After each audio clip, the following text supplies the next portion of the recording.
중국의 세기로 본격 진입하다. 21세기 세계 질서를 규정할 최대 변수는 중국의 부상이다. 개혁 개방 이후에 40여 년간 제조업을 토대로 축적한 경제력은 미국 패권을 흔들 수준에 도달했다.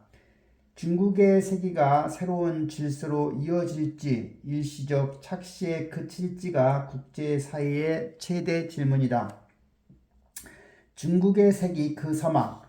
워싱턴의 혼란은 아직 끝나지 않았다. 수년 동안 많은 이들은 중국의 세기가 도래할 것이라고 예견해왔다.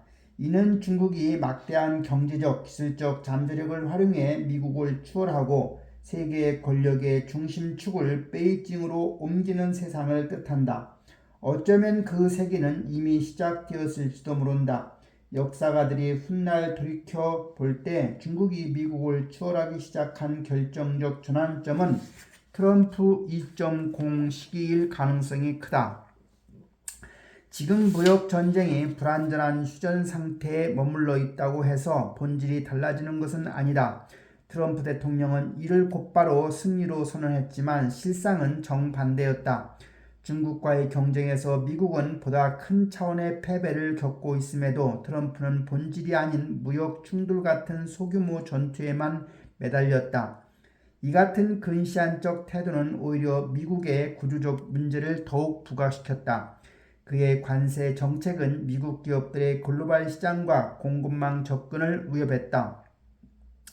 공공연구 자금은 대폭 삭감되었고 대학은 약화되었으며 유능한 연구자들이 해외로 빠져나갈 가능성은 높아졌다. 결국 트럼프는 미국의 권력과 혁신의 기둥을 마치 철거용 해머처럼 스스로 무너뜨리고 있는 셈이다. 중국의 부상이 일시적 착시가 아니라 구조적 전환인지가 드러날수록 미국은 자원을 어디에 배분하고 무엇을 우선시할지 선택해야 한다. 이 선택지가 곧 이어질 미래의 갈림길에서 본격적으로 드러날 것이다. 미래의 갈림길. 억만장자 기업가 레이 달리오는 저서 세계 질서의 변화에서 제국 쇠락 초기에 나타나는 공통된 정서를 경고한다. 제조업 부활을 외치는 트럼프 대통령은 정작 청정 에너지와 반도체 같은 첨단 기술 프로그램을 축소하고 있으며 세계 곳곳에서 미국의 소프트 파워를 스스로 약화시키고 있다. 산업과 상업이 떠난 자리에 자본만 남는다는 사실은 제국의 종말을 알리는 징후임을 그는 모르는 듯하다. 중국은 이미 철강, 알루미늄, 조선, 배터리, 태양광, 전기차, 풍력 터빈, 드론, 5G 장비, 소비자, 전자제품, 의학, 원료, 고속열차 등 여러 산업에서 세계 생산을 선도하고 있다. 2030년에는 전 세계 제조업의 45%를 차지할 것으로 전망된다. 베이징은 승리를 위해 집요하게 집중하고 있다. 2025년 3월 양자 컴퓨팅과 로보틱스 등 최첨단 기술에 장기 투자하는 1380억 달러 규모의 국가 벤처 캐피탈 펀드를 발표했고 공공연구 개발 예산도 대폭 늘렸다. 이러한 전략은 눈에 띄는 성과를 낳고 있다. 중국 스타트업 딥시크가 2025년 1월 인공지능 챗봇을 출시했을 때 많은 미국인들은 중국의 AI 경쟁력을 실감했다.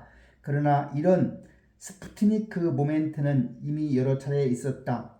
트럼프 대통령의 정치적 동맹인 일론 머스크가 한때 비웃었던 중국 전기차 업체 바이두는 2024년에 테슬라를 쫓고 글로벌 판매 1위를 차지했다.